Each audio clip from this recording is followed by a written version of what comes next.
আসসালামু আলাইকুম সুপ্রিয় ভিউয়ার্স, কোনো খাবারই যখন খেতে পারছেন না, মুখে যখন স্বাদ নেই, কোনো তরকারি যখন ভালো লাগছে না, কোনো তরকারি দিয়েই যখন পেট ভরে খাবার খেতে পারছেন না, আর যারা ডিম সিম্পলভাবে না খেয়ে একটু ভিন্নভাবে খেতে চান, তাদের জন্য আজকের এই রেসিপিটি খুবই চমৎকার একটি রেসিপি।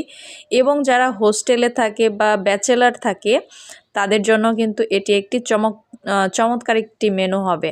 মাত্র ডিম দিয়ে ঝটপট একটি মুখরোচক সুন্দর রাতের খাবার বা সকালের গরম ভাতের সাথে খাবার তরকারি কিন্তু আপনারা করে ফেলতে পারেন। এভাবে দেখুন, আমি দেশি 2টি মুরগির ডিম সিদ্ধ করে নিয়েছি এবং এর সাথে দিলাম পেঁয়াজ কুচি, শুকনো মরিচ ভেজে নিয়ে সেই শুকনো মরিচের গুঁড়ো এবং পরিমাণ মতো লবণ ও সরিষার তেলের সাহায্যে সুন্দর করে আমি আগে মশলা মাখিয়ে নিলাম, তারপরে ডিমগুলো ভেঙে এখানে সুন্দর করে ম্যাশ করে নিলাম। দেখুন, মজাদার একটি খাবার তৈরি হয়ে গেছে। এই খাবার দিয়ে কিন্তু 1 প্লেট ভাত অনায়াসে খেয়ে ফেলা যায়। অসংখ্য ধন্যবাদ।